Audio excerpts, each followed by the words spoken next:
থাকলে কিছু রান্না করতেও ইচ্ছে করে না, আবার খাবার রুচিটাও চলে যায়। নমস্কার বন্ধুরা, আমি মনি রান্নাবাটিতে আপনাদের সবাইকে স্বাগত জানাই। আজ আমি সুইট কর্ন স্যুপের রেসিপি নিয়ে চলে এসেছি। এই রেসিপিটা খুবই সোজা পদ্ধতিতে আর খুবই তাড়াতাড়ি আপনারা তৈরি করে নিতে পারেন। চলুন তাহলে রেসিপিটা শুরু করে নেওয়া যাক। এই রেসিপিতে সবার প্রথমে আমার লাগবে সুইট কর্ন। এখানে আমি 200 গ্রাম সুইট কর্ন নিয়েছি, আর এখানে কিন্তু আমি ফ্রোজেন কর্নের ব্যবহার করেছি। তার সাথে আমাদের লাগবে পেঁয়াজ শাকের পাতা, এটা আমি গার্নিশিংয়ের জন্য ইউজ করব। আমি নিয়েছি এখানে ফাইনলি কুচিয়ে নেওয়া পেঁয়াজটা আমি 1 টেবিল স্পুনের মতো নিয়েছি। 1 টিস্পুন থেতো করে নেওয়া রসুন নিয়েছি, পরিমাণ মতো নুন লাগবে। টমেটো স্লাইসগুলোকে এরকম আধখানা করে কেটে নিয়েছি আর একটু মোটা মোটা কেটেছি। তার সাথে একটা পাতিলেবু স্লাইস লাগবে, চিনি লাগতে পারে, চিনিটা কিন্তু অপশনাল। তার সাথে আমি নিয়েছি হিং আর লাগছে মাখন। এবার ওভেনেতে কড়া বসিয়ে কড়া যখন ভালো মতো গরম হয়ে যাবে তখন আমি দিয়ে দিচ্ছি 1 টিস্পুনের মতো মাখন। এবার মাখনও যখন ভালো মতো মেল্ট হয়ে যাবে তখন আমি এর মধ্যে দিয়ে দেব কুচিয়ে নেওয়া পেঁয়াজটা। আর পেঁয়াজ কিন্তু আমি এখানে খুবই কম পরিমাণে ব্যবহার করেছি। এবার পেঁয়াজটাকে আমাদের ভেজে নিতে হবে। পেঁয়াজটা যখন হালকা গোলাপি একটা রং চলে আসবে তখন আমি এর মধ্যে দিয়ে দেব সুইট কর্ন।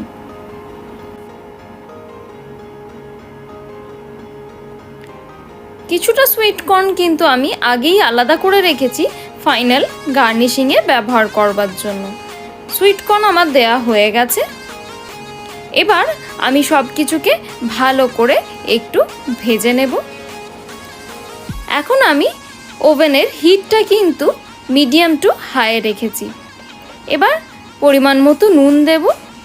নুনটা আমাদের কিন্তু একটু বুঝে দিতে হবে, কারণ এখানে আমি সল্টেড বাটারের ব্যবহার করেছি। নুন দেবার পর আবারও সব কিছুকে খুব ভালো মতো একটু ভেজে নিতে হবে। তারপর আমি এর মধ্যে দিয়ে দেব থেতো করে রাখা রসুন অ্যাড করে আবারও 3-4 মিনিট একটু ভালো করে মিডিয়াম টু হাই হিটে ভেজে নেব।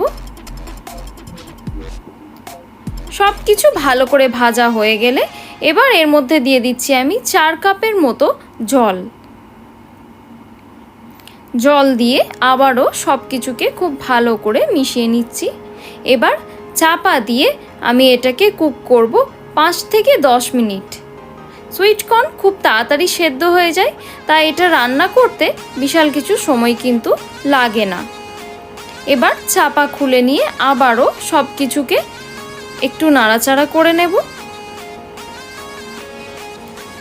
এখন কিন্তু আমাদের সুইট কর্ন মোটামুটি ভালোই সেদ্ধ হয়ে গেছে। এবার ওভেন অফ করে দিয়ে কড়া গ্যাস থেকে নামিয়ে নেব, আর এই সুইট কর্ন আর জল দুটোকে আলাদা করে নেব। আমি সুইট কর্ন আর জল দুটোই আলাদা করে নিয়েছি। এবার কিন্তু আমাদের এই সুইট কর্নের একটা ভালো মতো পেস্ট তৈরি করে নিতে হবে। আমি জলটা সরিয়ে দিচ্ছি। এবার একটা মিক্সার গ্রাইন্ডারে আমি এই সেদ্ধ করে নেওয়া সুইট কর্নটা দিয়ে দেব। এবার আমি এটার একটা স্মুথ পেস্ট তৈরি করে নেব। এবার ওভেনেতে আবারও কড়া বসালাম, তারপর দিলাম 1 টিস্পুনের মতো মাখন ভালো মতো মেল্ট হয়ে গেলে আমি দিচ্ছি জাস্ট 1 চিমটে মতো হিং দিয়ে কয়েক সেকেন্ড একটু নাড়াচাড়া করে নেব।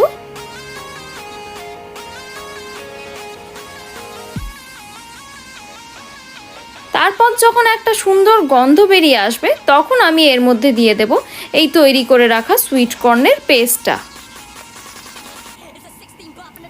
আর এই পেস্টটা দিয়ে আমরা হিটটাকে একেবারে লো টু মিডিয়ামে করে দেব, আর তারপর আমাদের এটাকে নাড়াচাড়া করতে হবে।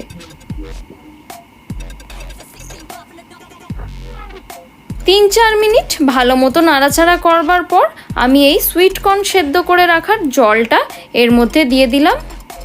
আমি কিন্তু পুরো জলটাই অ্যাড করেছি। আপনারা যেমন কনসিস্টেন্সি পছন্দ করেন তেমন হিসেব মতো জল ব্যবহার করতে পারেন। এবার আমি সব কিছুকে ভালো করে মিক্স করে নিচ্ছি। আপনারা চাইলে একটা হুইস্কারের সাহায্যেও করতে পারেন। তৈরি হয়ে গেল আমাদের খুবই সুস্বাদু সুইট কর্ন স্যুপ। আশা করছি আপনাদের এই রেসিপিটা ভালো লেগে থাকবে। ভালো লেগে থাকলে লাইক, শেয়ার, সাবস্ক্রাইব করবেন।